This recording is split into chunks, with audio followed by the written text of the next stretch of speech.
She a little bit funky now, he a little bit mean, back and a little bit dirty, he a little bit clean.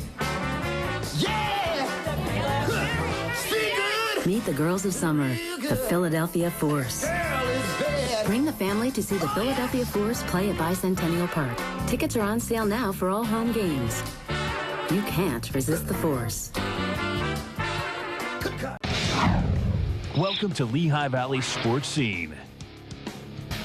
Over the weekend, lacrosse players from all over the country were in town for one of the largest women's lacrosse events in the nation. The U.S. Women's Division National Tournament featuring 4 levels of play at the high school, senior, collegiate, and post-collegiate level. The competition is some of the best in the country, and Kristen Mayer was at Lehigh University on Saturday night. She has more on the prestigious event held right here in the Lehigh Valley.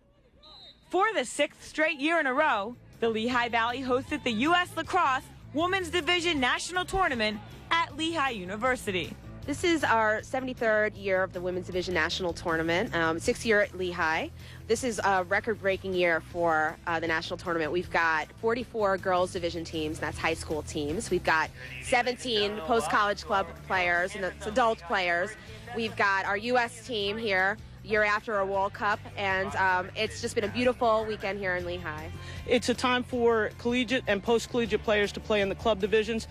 They represent the regional areas. We have teams from deep south as well, we go from Florida to Maine, and as west as California. Pacific teams play. It brings all the lacrosse players that want to play on regional teams to one place, and it's a lot of fun because you see the same sport, many different levels and many different takes on the sport. It's the best of the best. It's so competitive. They are so fast. You blink and they're down the field. It's very competitive. It's very aggressive. It's more aggressive than I'm used to.